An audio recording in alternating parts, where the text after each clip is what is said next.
alongside Patrick Burns. My name is Tyler King, and we are here at Camping World Stadium in Orlando, Florida, after Penn State's 27-24 loss to Kentucky here in the Citrus Bowl.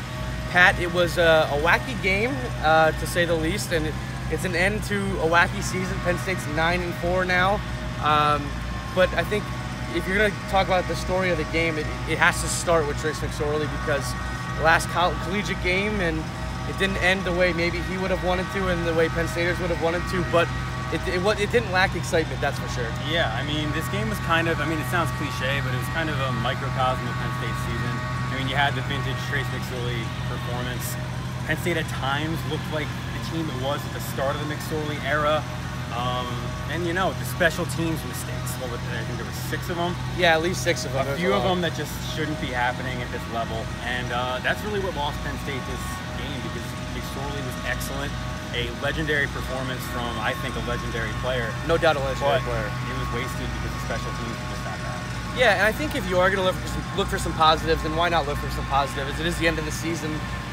There are a lot of things to look forward to in the future for this Penn State team and the program as a whole, because yes, Trace McSorley's gone. Yes, guys like Amani Oruwariye are gone. Guys that have contributed for 3 or 4 years now. But the future is really bright. You look at almost every position group on this roster, there's a freshman that is competing or a sophomore that is competing right now.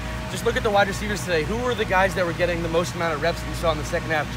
Justin Shorter, a guy who is finally coming on. Trace told us after the game that he thought Justin Shorter has had the best month this past month that he's seen all season for many freshmen. He's grown leaps and bounds in the last month alone. Exactly. I think Tompkins said that he's finally starting to trust himself, so definitely a big note for Penn State. Yeah, it's not just Shorter either. It's Hamler, it's KJ Hamler too. Guys like Jahan Dotson, who have also shown really big flashes. Hamler with another big play on the screen, I think, in the first half, and that set up the Penn State's first touchdown. But go on the defensive side of the ball, you have guys like Micah Parsons, who played outstanding once again. I mean, he was a freshman All-American for a reason. He led the team with 13 tackles today. Still not a starter. I mean, he will be next year, obviously. But there's still plenty of other guys. Ellis Brooks, a redshirt freshman, who you told me you think he can compete for the starting Mike linebacker spot next year. He made a big stop on a key third down. It was 3rd and short. He played his gap perfectly. But yeah, there's a lot of guys that are coming back in the secondary too. Guys like Tariq Castro-Fields, who played a lot of snaps again today. I think he had 1.5 tackles for loss. So yes, this season is they're 9-4. It didn't end the way they wanted it to, but there's a lot to look forward to in the future. And like you said, I guess it's full of cliches here, but there's a lot to look forward to with this Penn State team. A weird game, a weird season. Definitely a weird season. Penn State, they had the 10-win quarterback. They had the 10-win defense by the end of the year. Who would have thought that?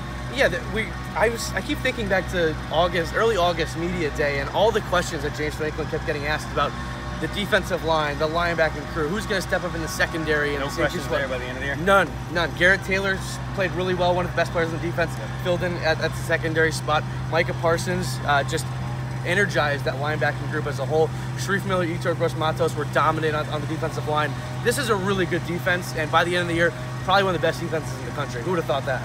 And who knows if Sharif will be back. He said that he'll make his decision in the next couple days for the NFL. Miles Sanders, similar tone, I think. Yeah. So there will be some guys missing, and that'll also be weird. But again, like you said, we got a little bit of a glimpse of the future. Sean Clifford due to that. Yeah, Sean Clifford, they trust him. They obviously trust him because Trace McSorley goes out there for a little bit. That was such a wacky situation. We were told in the press box he had a broken foot. Trace McSorley, they don't confirm or deny anything after the game. We see him leaving for the team bus in a walking boot. But yeah, Sean Clifford, who's a guy who's going to compete for that starting job with Tommy Stevens, and he's earned the right to havoc.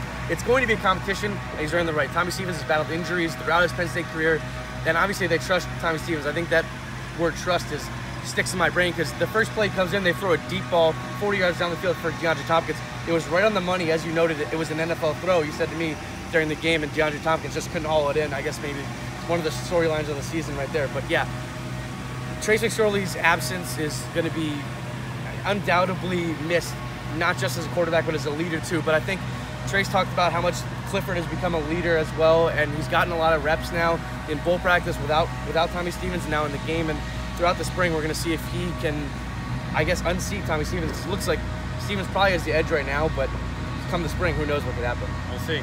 So that'll do it here tonight. Thank you guys for following along to all of our content this season. We're not done yet, though. We'll have plenty of stuff tonight in the coming days. So that's all from Camping World Stadium for tonight.